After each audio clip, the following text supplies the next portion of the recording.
Mommies and daddies, welcome back to mom and kids care. कैसे हैं आप सब? उम्मीद है अच्छे होंगे। आज हम न्यू बॉर्न बेबी के बारे में बात करने वाले हैं, जिनका जन्म जो है अभी कुछ महीनों पहले या 2-3 महीनों पहले या पहली ठंड वो देखेगा या देखेगी इस बार, उनके बारे में बात करेंगे। न्यू बॉर्न बेबी बहुत डेलिकेट होते हैं, इसके बारे में हम बहुत बार बात कर चुके हैं। न्यू बॉर्न बेबी को हमको कैसे रखना है इसके बारे में भी बात हो चुकी है। ठंड में न्यू बॉर्न बेबी को हम लोग कैसे रख सकते हैं, अब इसके बारे में बात करते हैं। अगर आप न्यू मॉम्स हो और आपके पास छोटे छोटे बेबी हैं, यानी कि पहली ठंड वो देख रहे हैं, तो ये वीडियो आपके लिए बहुत इंपॉर्टेंट होने वाला है। बिल्कुल भी स्किप मत कीजिएगा। तो चलिए स्टार्ट करते हैं।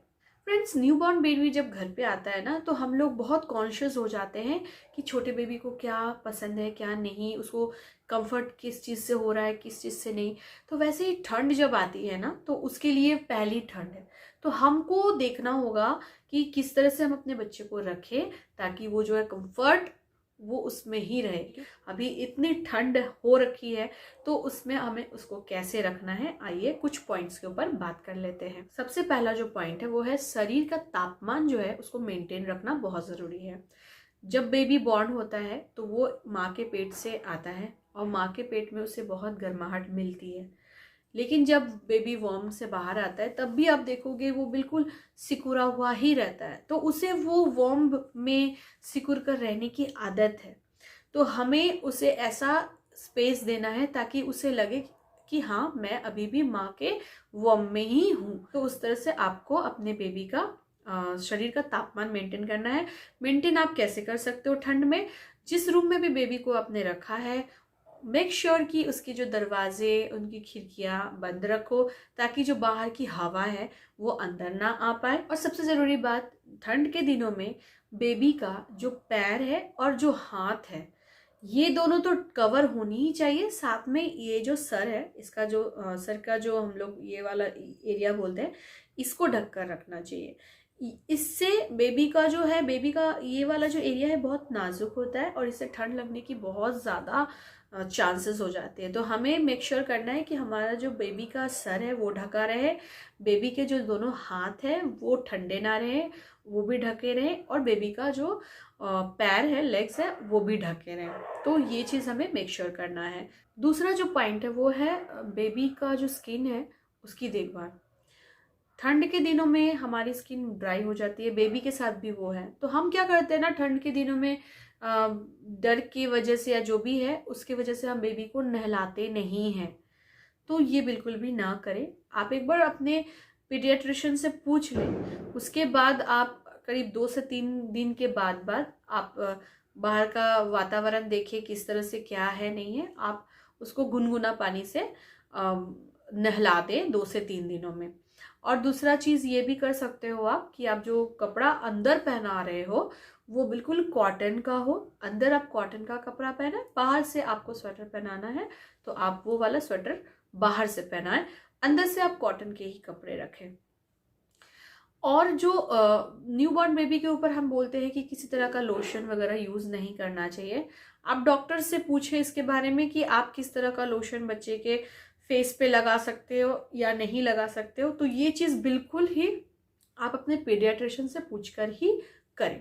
थर्ड जो पॉइंट है वो है तेल मालिश। जी हाँ, ये बहुत ज़रूरी है।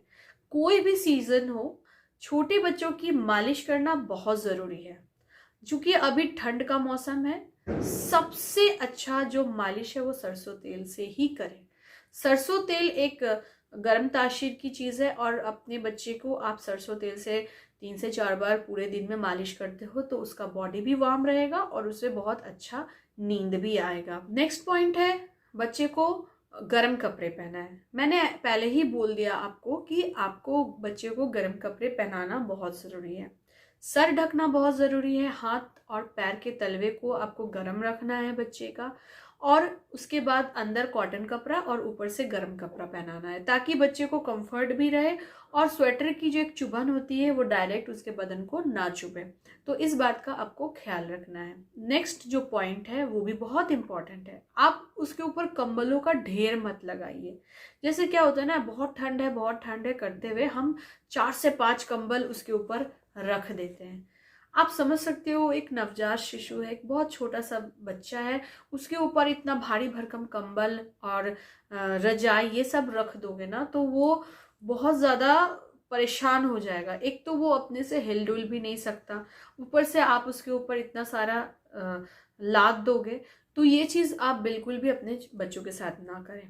लास्ट पॉइंट, अगर आपका बच्चा 6 महीने तक नहीं हुआ है तो सिर्फ और सिर्फ माँ का दूध ही दें उनको, या अगर आप बच्चा ना माँ का दूध नहीं पी पा रहा है या माँ का जो मिल्क प्रोडक्शन है वो नहीं ठीक से हो पा रहा है तो आप फॉर्मूला फीड दे सकते हो बच्चों को। इसके अलावा आपको बाहर का पानी वगैरह कुछ भी नहीं देना है। तो ये चीज़ आपको ध्यान में देने की ज़रूरत है। अगर उसके बाद भी बच्चे को फीवर हो रहा है या बच्चे को सर्दी जुकाम ठंड में लगना बिल्कुल लाजमी है, अगर आप अच्छे से टेक केयर नहीं करोगे तो सर्दी जुकाम नाक बंद होना ये सब हो जाता है, जिससे बच्चे बिल्कुल अनकंफर्टेबल होते हैं, नाक से सांस नहीं ले पाते हैं। तो इस मैटर को लेकर आप अपने पीडियाट्रिशियन डॉक्टर को दिखाएं, बिना दिखाए कोई भी मेडिसिन घर में ना दे, छोटे बच्चों को दिखाने के बाद ही आप सर्दी जुकाम या फीवर जो भी है उसकी दवाई दें। बहुत बार ऐसा होता है कि बच्चे की नाक बंद हो जाती है, नॉर्मली भी सर्दी खांसी से सर्दी जुकाम से नाक बंद होती है, तो अपनी कोई भी नज़ल ड्रॉप्स बच्चे को ना दें। बच्चे के लिए अलग नज़ल ड्रॉप्स आती हैं, वो आप डॉक्टर से कंसल्ट करके आप नज़ल ड्रॉप्स बच्चे पर यूज़ कर सकते हैं। किस तरह से करना है आपको डॉक्टर बताएंगे। बात आप मेक श्योर करें। बहुत बार ऐसे क्वेश्चंस मेरे पास आते हैं कि नवजात शिशु है, 2 महीने का बच्चा है, क्या हम उसको पेट के बल सुला दें? बिल्कुल भी ऐसा ना करें। पेट के बल सुलाने का एक टाइम होता है जो कि 3-3.5 महीने के बाद हम लोग शुरू करते हैं, और वो भी क्या 5 से 10 मिनट के लिए, और किसी के सामने, मतलब हम बच्चे को इसी तरह से अकेले नहीं छोड़ते हैं। पीठ के बल ही बच्चा सोएगा। पेट के बल वो 3 महीने के बाद, जैसे उसका गर्दन थोड़ा बहुत कड़ा हो जाएगा, उसके बाद हम पेट के बल उसको सुलाते हैं, जिससे उसका गैस वगैरह पास हो, उसके वजह से सुलाते हैं। खाना खाने के बाद बिल्कुल भी पेट के बल नहीं सुलाना है। जब बच्चा खाना खा लेता है, सब कुछ हो गया, खेल लिया, बहुत फ्रिक्वेंट नहीं करना है। 5 से 10 मिनट बहुत काफ़ी है पूरे दिन में बच्चे को पेट के बल सुलाकर एक्सरसाइज कराने में, वो भी 3-3.5 महीने के बाद। उसके पहले बिल्कुल भी नहीं। तो ये सारी चीज़ों को आपको ध्यान में रखने की ज़रूरत है।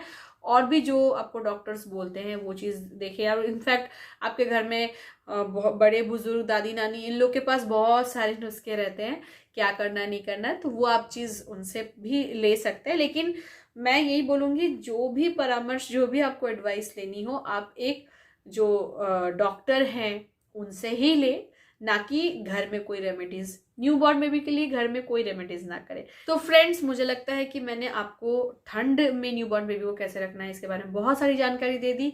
And last but not the least, सारा जो वैक्सीनेशन है बच्चों को दिलाएं। ठंड में ऐसा नहीं कि बहुत ठंड है तो हम वैक्सीन नहीं दिलाएंगे, बिल्कुल भी ऐसा ना करें। वैक्सीन टाइम टू टाइम देना बहुत जरूरी है।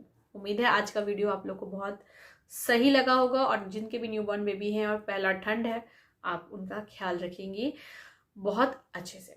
तो चलिए आज का वीडियो यहीं पर, फिर मिलूंगी एक नए वीडियो, एक नए टॉपिक के साथ। तब तक के लिए अपने और अपने न्यूबॉर्न बेबीज का ख्याल रखें। Bye, take care.